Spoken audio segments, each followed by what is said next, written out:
Chapter 13. What would Jamshedji do if he were running Tata today? New Tata Group Chairman Cyrus Mistry has some challenging decisions to make. Just as opportunities for greatness stretched out before Jamshedji Tata nearly a century and a half ago, they are there the same way for Cyrus. This is the start of a new era for Tata, and there are a vast number of choices to be made about where the company will focus its resources to do the most good and reward investors, customers, and employees.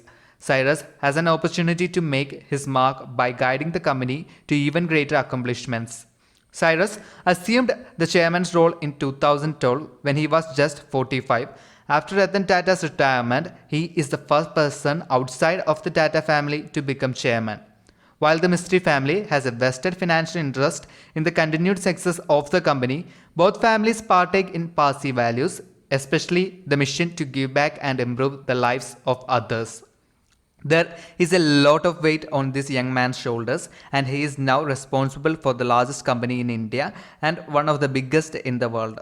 To put Tata in perspective, consider that the largest family business in the United States is Walmart, with more than $400 billion in sales. Tata is not all that far behind, with earnings of more than $100 billion. Cyrus is known for being decisive, a trait that surely contributed to his success, along with his brother, in turning around group infrastructure company Afcons as well as expanding 𝖼𝖕𝖵. His unassuming style and ability to get along with everyone are possibly among the main reasons he was selected to lead Tata. Confronted with questions about where to go next and how to get there, many companies look back in order to see ahead. They reflect on their roots and the paths that took them to their current situation. What values have helped shape the business? What strategies have proven most effective? How can more profit be obtained? These are the questions typically asked. Tata naturally is different. Even more important than the company's business goals are its social initiatives. Management routinely asks itself, how can Tata best aid India? This in turn begs the question, where should Cyrus turn his attention?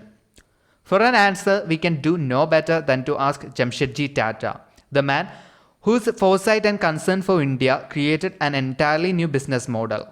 No matter that Jamshedji died in 1904, we know what he did, what he said, what he believed, and why. We understand the spiritual, philosophical, and historical context in which Jamshedji's decisions were made. We can extrapolate from the 19th century into the 21st and draw some conclusions about what Jamshedji would do if he were Cyrus Palonji Mistry.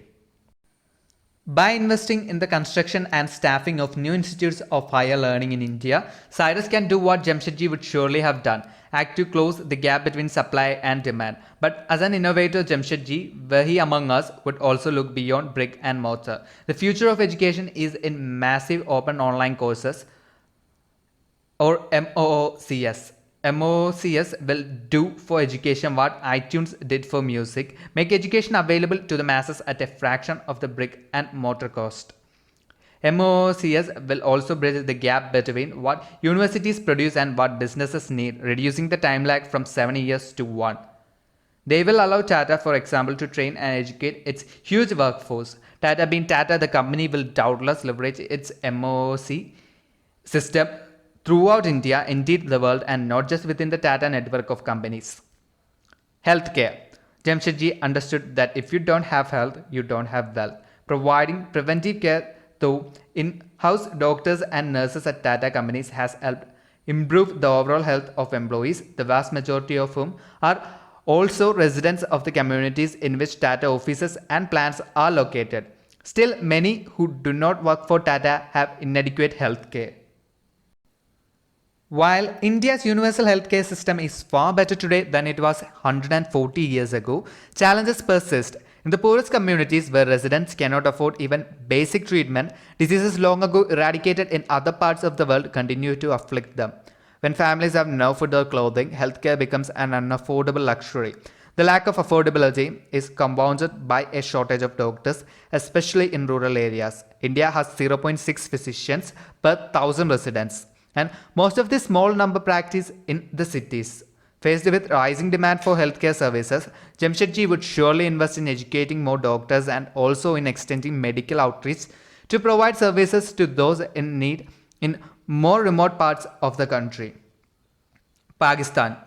While conflict with other countries was not a major issue during Jamshedji's lifetime, it is certainly a concern in Cyrus Mistri's world. Nuclear-armed Pakistan, India's neighbor, is a continual threat. What would Jamshedji do about it if he were present to guide Tata? He would invest in Pakistan. He understood that economic investments solve a lot of problems, and creating a more dependent economic relationship between India and Pakistan could override and alleviate a lot of animosity, thereby reducing military tensions. Energy. One of Jamshedji's true passion was energy, a sector he approached in the hope of one day providing hydroelectric power to India. Although it did not happen in his lifetime, it did ultimately happen, and the widespread availability of electricity created new opportunities for growth and expansion in the subcontinent.